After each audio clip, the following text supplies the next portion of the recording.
اہل بصیرت کو بصیرت حاصل ہو جانی چاہیے. تو بصیرت کا ایک معنی نشانی بھی ہوتا ہے, اور بصائر اس کی جمع. تو قرآن کہتا ہے ھذا بصائر من ربکم, یہ تمہارے رب کی طرف سے ایک نشانی نہیں, بصائر بے شمار نشانی ہے. یعنی یہ سے مراد یہ جو تعلیمات میں پیش کر رہا ہوں, یہ جو قرآن میں پیش کر رہا ہوں, یہ جو میں باتیں کر رہا ہوں, یہ ایک نشانی نہیں ہے, یہ بے شمار نشانیاں ہیں. کیسے نشانیاں ہیں اس کا تذکرہ بار بار میں کرتا رہتا ہوں. قرآن نے دوسرے مقام پر بھی کیا کہ بھئی دیکھو, ایک ایسے معاشرے میں جو نہ لکھنا جانتا ہے معاشرہ, جو نہ پڑھنا جانتا ہے, جہالت کے اندھیروں میں ڈوبا ہوا ہے, اس میں ایک ایسے پیغمبر جو نہ لکھنا جانتے ہیں نہ پڑھنا جانتے ہیں, جو امی ہیں, اور وہ ایسا نظام پیش کر رہے ہیں, ایسے دلائل پیش کر رہے ہیں, ان کی تعلیمات کس قدر پاکیزہ, پوری قوم کے مقابلے میں وہ کھڑے ہوئے ہیں. اور پھر قرآن آفاق عالم میں جو غور کرنے کا حکم دیتا ہے, دودھ کی مثال, شہد کی مثال, شہد کی مکھی کی مثال, تو قرآن ایک نشانی نہیں بے شمار نشانیاں ہیں. لہذا جس نے ایمان لانا ہے اس کے لیے یہ نشانیاں کافی ہیں, اور جس نے ایمان نہیں لانا تو نبی کو گویا تسلی دی جا رہی ہے, اس کے سامنے آپ دلائل کے انبار لگا دیں, وہ اس میں بھی تعویل کر لے گا, وہ کہہ دے گا یہ جادو ہے. تو ایسے شخص کا کیا علاج ہے؟ اس لیے قرآن کہتا ہے ھذا بصائر من ربکم, یہ جو قرآن ہے یہ تمہارے رب کی طرف سے بصیرت نہیں, بہت ساری بصیرتیں ہیں, بہت ساری نشانیوں کی طرح ہے. وہدن, اور یہ ہدایت بھی ہے, اس میں تمہیں سیدھا راستہ بھی دکھایا جا رہا ہے. جس راستے کو تم فالو کر رہے ہو نا, عقل سے سوچو گے وہ راستہ تمہیں غلط لگے گا. جو راستہ قرآن پیش کر رہا ہے عقل سے سوچو گے تمہیں وہ راستہ صحیح لگے گا. صحیح راستے کی طرف رہنمائی کرنا یہ خود ایک بہت بڑی نشانی ہے. اور وَرَحْمَةٌ, اور یہ رحمت بھی ہے, لِقَوْمٍ يُؤْمِنُونَ, ان لوگوں کے لیے جو ایمان لانا چاہتے ہیں, جو دلائل میں غور کر کے چاہتے ہیں کہ ہمیں حق ملے تو ہم صحیح بات پر ایمان لے آئیں, ان کے لیے یہ قرآن کافی ہے. اور جو چاہتے ہی نہیں ہیں وہ اندھے اور بہروں کی طرح بن چکے ہیں, تو اے نبی آپ ان کو معجزے بھی دکھائیں گے تو وہ ایمان نہیں لے کر آئیں گے. وَإِذَا قُرِئَ الْقُرْآنُ, اب چونکہ قرآن نے کہا کہ یہ قرآن نشانیاں ہیں, تو آگے قرآن ہی کا ایک ادب بیان کر رہا ہے کہ قرآن کا اثر کن لوگوں پر ہوتا ہے. اگر آپ اس کو مزاح کی نیت سے سنیں گے, آپ سیریس ہو کے نہیں سنیں گے, یا آپ سرے سے سنیں گے ہی نہیں, اپنے کانوں میں انگلیاں ٹھوس لیں گے, تو پھر آپ پر کوئی اثر نہیں ہوگا, پھر آپ کو یہ قرآن نشانی کے طور پہ نظر نہیں آئے گا. اس لیے قرآن کہہ رہا ہے وَإِذَا قُرِئَ الْقُرْآنُ, جب قرآن کی تلاوت کی جائے, فَاسْتَمِعُوا لَهُ, تو اس قراءت کو غور سے سنا کرو, اللہ کی کلام کو غور سے سنا کرو. وَأَنصِتُوا, اور خاموش رہا کرو. لَعَلَّكُمْ تُرْحَمُونَ, شاید تم پر رحم کر دیا جائے. وہ رحم کیا ہے؟ تمہیں سیدھا راستہ نظر آ جائے, تمہیں نیک عمل کی توفیق مل جائے. تو چونکہ یہ قرآن نشانی ہے تو قرآن کہہ رہے ہیں ان لوگوں کے لیے جو غور سے سنتے ہیں اور خاموش رہتے ہیں. اس آیت کے بارے میں بہت ساری روایتیں ہمیں ملتی ہیں, اور بہت مختلف روایتیں ملتی ہیں کہ اس آیت کا شان نزول کیا ہے. بعض صحابہ سے منقول ہے کہ یہ خطبے کے بارے میں نازل ہوئی کہ جمعے کا جب خطبہ پڑھا جائے اور اس میں قرآن کی تلاوت ہو تو خاموشی سے سنو, اس میں بات چیت نہ کرو. بعض حضرات نے کہا, جیسے عبداللہ بن مسعود رضی اللہ تعالیٰ عنہ, انہوں نے کہا کہ امام جب قراءت کر رہا ہو نماز میں تو اس کے پیچھے قراءت کو خاموشی سے سنا جائے, امام کے پیچھے قراءت نہ کی جائے. جیسے کہ امام ابو حنیفہ رحمہ اللہ تعالیٰ کی رائے ہے کہ امام جب تلاوت کر رہا ہے چاہے سورہ فاتحہ ہی پڑھ رہا ہو تو آپ نہ پڑھیں. بلکہ اس آیت کی بیس پر جو حنفی فقہاء ہیں وہ اس طرف گئے ہیں کہ اس آیت نے امام کے پیچھے تلاوت کو حرام کر دیا. لہذا جن حدیثوں میں ہمیں پتہ چلتا ہے کہ امام کے پیچھے فاتحہ پڑھی جائے گی وہ حدیثیں ان آیتوں سے منسوخ ہیں. خیر فقہی اختلاف ہے یہ, امام شافعی اس کا دوسرا مفہوم بیان کرتے ہیں, امام احمد کچھ اور مفہوم بیان کرتے ہیں, جیسے کہ فقہا کا اختلاف ہوتا ہے. تو مختلف روایتیں ہیں.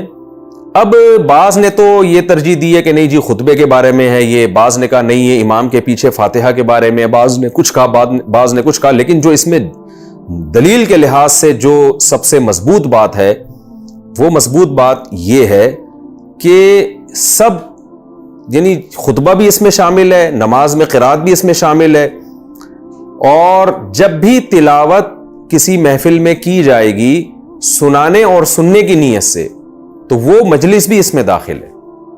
حضرت مولانا اشرف علی تھانوی رحمہ اللہ تعالیٰ نے بہت ساری روایات جمع کر کے جو اس میں تطبیق دی ہے وہ یہی تطبیق دی ہے کہ ایک تو ہوتا ہے کہ کہیں قرآن مجید کی تلاوت ہو رہی ہو، ایک آدمی اپنے طور پہ پڑھ رہا ہے، کوئی محفل نہیں لگی ہے تلاوت سننے اور سنانے کی، اپنے طور پر جیسے لوگ تلاوت کر رہے ہوتے ہیں، تو ایسی تلاوت کا سننا واجب نہیں ہے، کیونکہ وہ اپنے طور پہ پڑھ رہا ہے، خود تلاوت کر رہا ہے۔ اگر اس تلاوت کے سننے کو اور خاموش رہنے کو واجب قرار دیا جائے تو اس میں بہت حرج ہے۔ آپ نے دیکھا مسجد میں کچھ لوگ ہلکی ہلکی آواز سے تلاوت کر رہے ہوتے ہیں، اب سب پر واجب تھوڑی ہے کہ سارے کام چھوڑ کے لوگ ان کی تلاوت سنیں، اس میں تو امت حرج میں مبتلا ہو جائے گی۔ آپ کہیں گزر رہے ہوتے ہیں، قرآن کی تلاوت کی آواز آ رہی ہوتی ہے، تو اس پر پوری امت کا اتفاق ہے کہ اس طرح کی تلاوت اس آیت کے مفہوم میں داخل نہیں ہے۔ لیکن وہ تلاوت جس میں تلاوت کرنے والے کا مقصد آپ کو سنانا ہے اور نصیحت کی محفل ہے، آپ بیٹھیں اس میں سننے کے لیے، ایک نصیحت کا ماحول قائم ہے، تو ایسے موقع پہ جہاں سننے سنانے کے لیے بیٹھا جائے گا تو وہاں قرآن کہتا ہے پھر خاموشی سے سننا ہے تاکہ تمہارے دل پہ اثر ہو، چاہے نماز ہو چاہے جمعے کا خطبہ ہو۔ اب نماز میں بھی امام تلاوت کرتا ہے مقتدیوں کو سنانے کے لیے، تو وہاں بھی مقتدیوں پر واجب ہے کہ وہ سنیں۔ خطبے میں امام تلاوت کرتا ہے، خطبے میں قرآن کی آیتیں پڑھتا ہے سنانے کے لیے، اور محفل ہوتی ہے سننے کی، تو خطبے کے دوران بھی آیتوں کا سننا واجب ہے، اس دوران بھی آپ بات نہیں کر سکتے۔ اسی طرح کوئی بھی نصیحت کی محفل ہو جس میں واعظ قرآن کی آیتیں پڑھ کے سنا رہا ہو اور محفل نصیحت کی ہو، تو اس میں بھی اس محفل میں موجود لوگوں پر واجب ہوگا کہ قرآن کی آیتیں غور سے سنیں، اور جو ان کو قرآن کے ترجمے کے ذریعے نصیحت کی جا رہی ہے، جو ترجمہ پڑھا جا رہا ہے، اس کو غور سے سنیں، چاہے وہ قرآن کی آیت ہو یا اس کا ترجمہ ہو۔ تو اس طرح سے تمام روایتوں میں تطبیق ہو جاتی ہے، تو پھر اس نصیحت کا اثر ہوگا۔ تو خلاصہ یہ نکلا کہ صرف ایک صورت اس سے مستثنا ہے، ایک صورت ایسی ہے جس میں قرآن کا سننا واجب نہیں ہے، وہ یہ ہے کہ جب کوئی آدمی اپنے طور پہ قرآن مجید کی تلاوت کر رہا ہو اور آپ اپنے کام میں مشغول ہو وہاں پہ، تو شریعت نے آپ کو اجازت دی آپ اس کی تلاوت نہ سنیں، کیونکہ اگر اتنا ہم عموم اس آیت میں رکھ لیں گے تو اس سے لوگ حرج میں مبتلا ہو جائیں گے۔ تو قرآن کہتا ہے وَإِذَا قُرِئَ الْقُرْآنُ، جب قرآن کی قرات کی جائے، تلاوت کی جائے، فَاسْتَمِعُوا لَهُ، تو اسے غور سے سنو۔ یہ آیت اصل میں نبی صلی اللہ علیہ وسلم کے بارے میں نازل ہوئی ہے نا۔ آپ صلی اللہ علیہ وسلم جب نصیحت کرتے تھے، قرآن پڑھتے تھے، تو مشرکین کانوں میں انگلیاں ٹھوستے تھے، مذاق اڑاتے تھے، شور و غل شروع کر دیتے تھے، بات چیت شروع کر دیتے تھے، اس سے خلل واقع ہوتا تھا۔ تو وہ بھی محفل ہوتی تھی نصیحت کی، نبی صلی اللہ علیہ وسلم اللہ کا کلام پڑھ کے سنا رہے ہیں اس لیے تاکہ سنا جائے اس کو، تو ایسے موقع پہ لہو و لعب سے کام لینا اور مشرکین شور و شغب شروع کر دیا کرتے تھے، یہ سب حرام ہے۔ تو یہ آیت قیامت تک کے بارے میں ہے، لیکن اس محفل کے بارے میں جہاں جو نصیحت کی محفل ہوگی۔ قرآن کہتا ہے جب قرآن کی قرات کی جائے اسے غور سے سنو اور خاموش رہو تاکہ تم پر رحم کیا جائے۔ اور ہم نے دیکھا ہے کہ جب بھی کہیں تلاوت ہو، اگر آپ ادب کے ساتھ خاموشی سے اس کو سنیں اور اس کے معنی میں غور و فکر کریں اور خاموش رہیں، تو واقعی اس کا انسان کے دل پہ بہت گہرا اثر ہوتا ہے، اور یہ عمل اللہ کی رحمت کو متوجہ کرنے کا ذریعہ بنتا ہے۔ وَاذْكُرْ رَبَّكَ فِي نَفْسِكَ تَضَرُّعًا، اب قرآن کی تلاوت کیونکہ ذکر ہے تو اسی ضمن میں باقی ذکر کا بھی اللہ نے تذکرہ کر دیا کہ قرآن کی تلاوت کا حکم تو میں نے بیان کر دیا، ویسے جب اللہ کا نام لیا جائے تو کیسے لیا جائے، اس میں کیا کنڈیشن ہونی چاہیے۔ قرآن کہتا ہے وَاذْكُرْ رَبَّكَ فِي نَفْسِكَ، اور آپ اپنے رب کو یاد کیجئے اپنے دل میں۔ دل میں اس مراد یہ کہ اپنی ذات میں، دل میں کا مطلب یہ نہیں کہ سوچنا ہے آپ نے، اپنی ذات میں کس طریقے سے، تضرعاً عاجزی کے ساتھ، وخیفتاً اور خوف کے ساتھ۔ اللہ کا ذکر بھی دھیان سے کرنا چاہیے۔ ودون الجہری من القول، اور قول میں جہر سے کچھ کم۔ کیا مطلب؟ اتنی زور سے اللہ کا ذکر کرنا کہ چیخو پکار میں آ جائے، یہ قرآن کی نظر میں پسندیدہ کام نہیں ہے۔ جیسے بعض لوگ لاؤڈ سپیکر کھول کے چیخ چیخ کے ذکر کر رہے ہوتے ہیں، یہ غلط ہے۔ تو دون الجہری من القول، قول میں جو جہر ہے یعنی اونچی آواز ہے، اس اونچی سے تھوڑا کم ہو۔ تو علماء نے بیان کیا کہ اتنی آواز سے ذکر کرنا جائز ہے کہ کسی دوسرے کے آرام میں خلل نہ ہو، اور جہر مفرط نہ ہو۔ مفرط کا مطلب ہوتا ہے بہت اونچی آواز سے، تو ہلکی ہلکی آواز سے۔ اس کا فائدہ کیا ہوتا ہے کہ آپ کا ذکر کی طرف دھیان لگا رہتا ہے۔ تو آہستہ آواز سے ذکر کرنا بھی جائز ہے، اس کا تذکرہ دوسری احادیث سے ملتا ہے، اور جہرن ذکر کرنا بھی جائز ہے۔ اتنا جہر جو ہلکا جہر ہو، اس کا جواز ہمیں قرآن مجید کی اس آیت سے پتہ چلتا ہے۔ تو اس سے بھی پتہ چلتا ہے کہ بعض لوگ جو ذکر جہری کو بالکل ہی ناجائز کہتے ہیں وہ بھی قرآن کی آیت کے خلاف ہیں. تو ہلکی آواز سے ذکر کرنا کہ کسی کے آرام میں خلل واقع نہ ہو, چیخ و پکار کی صورت نہ بن رہی ہو, وقار آپ کا برقرار رہے, تو یہ ذکر بھی جائز ہے. قرآن کہتا ہے وَاذْكُرْ رَبَّكَ فِي نَفْسِكَ, اپنے دل میں یعنی اپنی ذات میں آپ اللہ کا ذکر کیجئے.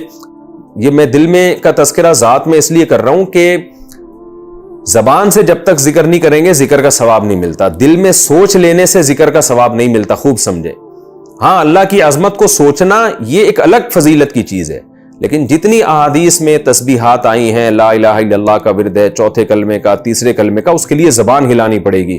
جب تک زبان نہیں ہلائیں گے تو صرف دل میں سوچنے سے وہ تسبیحات کا ثواب نہیں ملتا.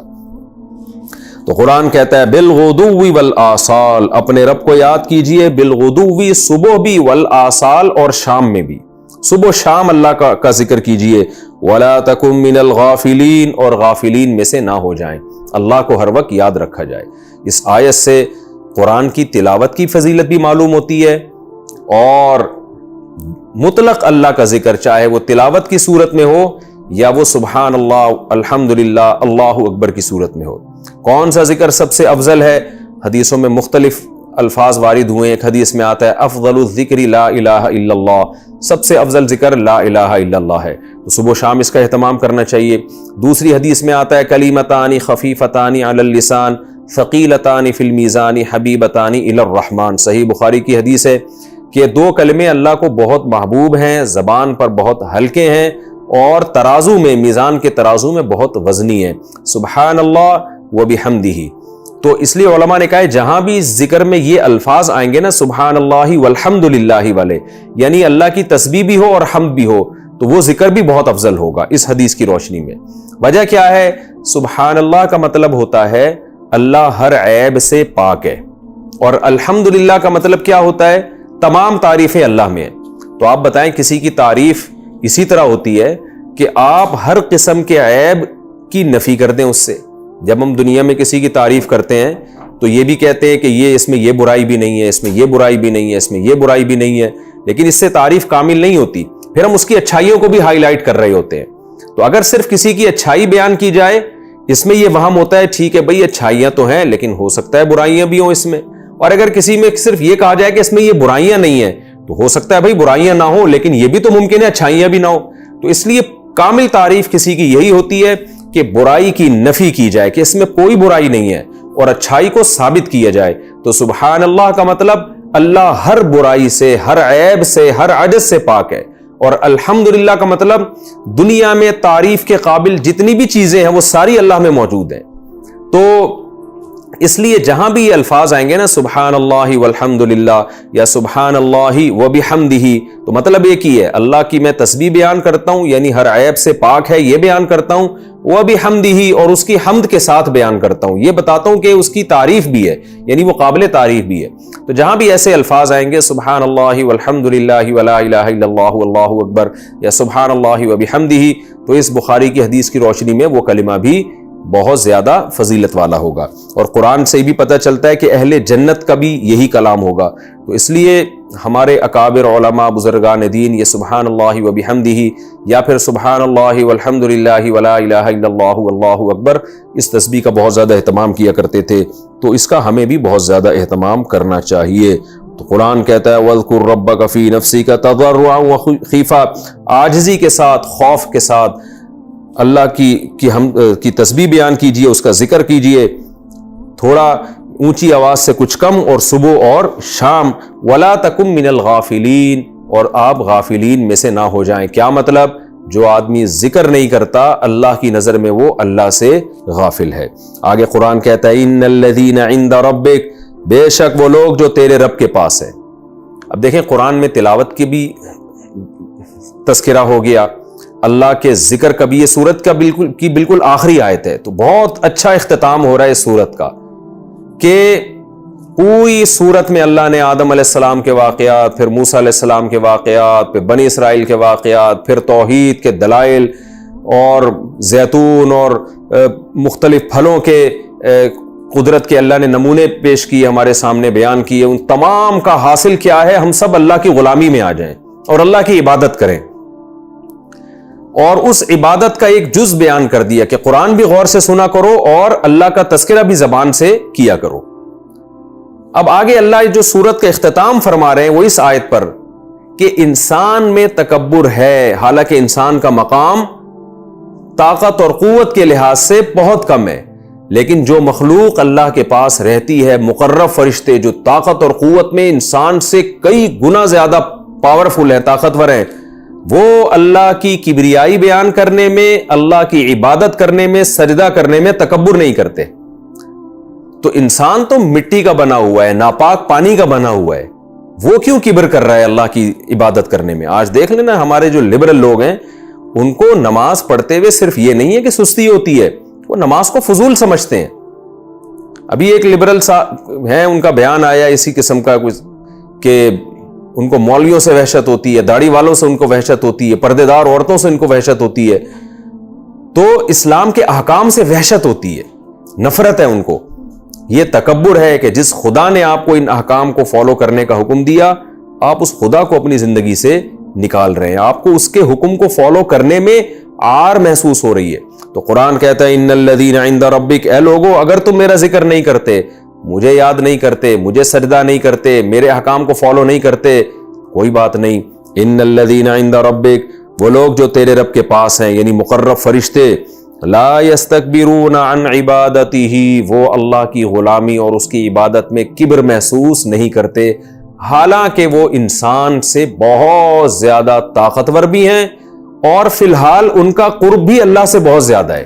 تو جو جتنا اللہ سے قریب ہوگا اس وقت کے لحاظ سے تو وہی افضل ہوگا، اس فضیلت میں، قرب کے اعتبار سے، اللہ کے دربار میں ہونے کے اعتبار سے وہ بھی وہ تکبر نہیں کرتے۔ وَيُسَبِّحُونَهُ، اور وہ اللہ کی پاکی بیان کرتے رہتے ہیں، وَلَهُ يَسْجُدُونَ، اور وہ اسی کے لیے سجدہ بھی کرتے ہیں۔ اللہ کی اتنی مخلوق ہے، حدیث میں آتا ہے رسول اللہ صلی اللہ علیہ وسلم نے فرمایا اطت السماء وحق لها ان تغط، کہ آسمان فرشتوں کے بوجھ سے چرچرا رہا ہے، اور آسمان کو چاہیے کہ وہ چرچرائے۔ چرچرانے کا مطلب کیا ہوتا ہے؟ جب کسی چیز پہ بہت زیادہ بوجھ ہوتا ہے نا تو چوں چوں کی آوازیں آ رہی ہوتی ہیں۔ آپ نے دیکھا ہوگا چارپائی پہ بہت زیادہ بوجھ ہو تو ایسے اس کے کھچنے کی آواز آتی ہے، تو آسمان بھی چرچرا رہا ہے۔ آپ نے فرمایا کہ ایک بالش جگہ بھی آسمان میں ایسی نہیں ہے جہاں کسی فرشتے کا سر سجدے میں موجود نہ ہو۔ تو اتنی زیادہ فرشتے اللہ کی عبادت کرتے ہیں۔ حدیث میں آتا ہے روزانہ 70,000 فرشتے بیت اللہ کا طواف کرتے ہیں، ایک روایت میں آتا ہے، اور جو ایک دفعہ کر لیتا ہے دوبارہ اس کا نمبر نہیں آتا۔ بہت مخلوق ہے اللہ کی، بڑی طاقتور ہے، وہ سب اللہ کی حمد و ثنا کرتے ہیں، اس کو سجدہ کرتے ہیں، اور اس میں وہ تکبر محسوس نہیں کرتے۔ اور انسان جو ایک غلیظ ناپاک پانی سے بنا، جس کی اس لحاظ سے 2 ٹکے کی اوقات نہیں ہے کہ انتہائی کمزور سمندر، اللہ تھوڑا سا اس کی لگام چھوڑ دے تو سمندر اس کو کھا جائے، تھوڑا سا زمین کو ہلا دے تو زمین اس کو کھا جائے، لیکن کتنے دنیا میں لوگ ایسے ہیں جو تکبر کرتے ہیں اور اللہ کی عبادت میں عار محسوس کرتے ہیں۔ تو ان آیتوں پر اختتام کیا گیا، جس کا حاصل یہ ہے کہ جب اللہ کی ایسی مخلوق اللہ کی کبریائی بیان کرتی ہے تو انسان کو بھی چاہیے وہ اللہ کی عبادت بھی کرے، نماز کی صورت میں اللہ کے سامنے سجدہ بھی کرے، اور زبان سے بھی اللہ کی توحید بیان کرے اور اللہ کی کبریائی بیان کرے۔